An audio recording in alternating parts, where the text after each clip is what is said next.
یہ جغرافیائی اور آبادیاتی دھماکہ تاریخ میں پہلے کبھی نہیں دیکھا گیا تھا۔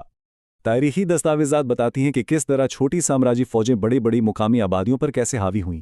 مثال کے طور پر ہسپانوی فوج کے چند چھوٹے دستوں نے مقامی دشمنوں کی باہمی چپکلش کا فائدہ اٹھا کر ایزٹیکس اور انکاز جیسی عظیم الشان سلطنتوں کو گرا دیا۔ دوسری طرف برٹش سلطنت نے چنگ خاندان کے خلاف صرف 20,000 فوجیوں اور افیون کی وسیع پیمانے پر تقسیم کے ذریعے ایک زبردست نفسیاتی اور معاشی جنگ جیت لی۔ یہ غیر متناسب یعنی اسیمیٹریکل وارفیئر کی بہترین مثالیں ہیں۔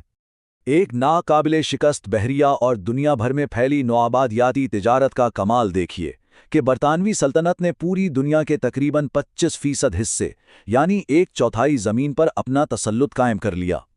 یہ انسانی تاریخ کا سب سے وسیع جغرافیائی کنٹرول تھا۔ اور اب ہمارا آخری اور 5واں حصہ، جدید جنگی مشینیں۔ یہ وہ دور ہے جہاں ریاست کی جانب سے لام بندی اور ٹیکنالوجی نے انتہائی خطرناک حد تک تیزی پکڑ لی۔ نیپولین بوناپارٹ کا ذکر کیے بغیر جدید جنگی تاریخ نامکمل ہے۔ اس نے یورپی جنگوں کا نقشہ ہی بدل دیا، بدعنوان نجی سپلائی کمپنیوں کے پرانے نظام کو جڑ سے اکھاڑ پھینکا، فوجیوں کا مورال بلند کیا، اور دیکھتے ہی دیکھتے ایک کمزور اور بکھری ہوئی فرانسیسی فوج کو 500,000 جی ہاں 5 لاکھ فوجیوں کی ایک جدید اور ناقابل شکست مشین میں تبدیل کر دیا۔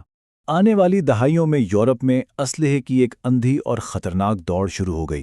جرمن ریاستیں ایسی اینٹی ایئر کرافٹ ٹیکنالوجی لے آئیں جو 3.5 کلومیٹر تک وار کر سکتی تھیں، اور پھر 1930 کی دہائی میں پوری منصوبہ بند معیشت کو فوج کی تعمیر نو میں جھونک دیا گیا۔ اسی خوفناک فوجی جنون کا نتیجہ تھا 1939 میں پولینڈ پر قبضہ، جس نے ایک نئے اور انتہائی تباہ کن عالمی تنازع کو جنم دیا۔ یہیں سے بلٹس کریگ کا تصور سامنے آیا، یعنی بجلی کی تیزی سے لڑی جانے والی جنگ۔ تھرڈ رائخ کی ابتدائی حکمت عملی کا سارا دار و مدار اسی اچانک اور تیز رفتار حملے پر تھا۔ ٹینکوں کی برق رفتار پیش قدمی، اوپر سے فضائیہ کی زبردست بمباری اور اسٹوک 3 جیسی خطرناک آرٹلری۔ شروع میں تو اس نے دشمنوں کے ہوش اڑا دیے تھے، لیکن وسائل کی کمی اور فوج کے حد سے زیادہ پھیلاؤ نے بلاخر انہیں عام شہریوں کو ہتھیار اٹھانے پر مجبور کر دیا، اور ایک عبرتناک شکست ان کا مقدر بنی۔ تو اس سارے تجزیے سے ایک بات تو بالکل عیاں ہے، ہر سلطنت عروج پر جاتی ہے اور پھر اس کا زوال یقینی ہوتا ہے۔ قدیم دور کے رتھوں سے لے کر آج کے ماڈرن ٹینکوں تک یہ طاقت کی دوڑ کبھی نہیں رکی، بس اس نے اپنے طریقے بدلے ہیں۔ اب سوچنے کی بات یہ ہے کہ آنے والے کل کی سپر پاورز کا فیصلہ کون سی نئی اختراع کرے گی؟ یہ ایک ایسا سوال ہے جو یقیناً ہمیں تاریخ پر ایک نئے زاویے سے غور کرنے پر مجبور کر دیتا ہے۔ خیر، یہ تھا ہمارا آج کا تفصیلی جائزہ۔ امید ہے آج کے اس تجزیے سے بہت کچھ نیا جاننے اور سیکھنے کو ملا ہوگا۔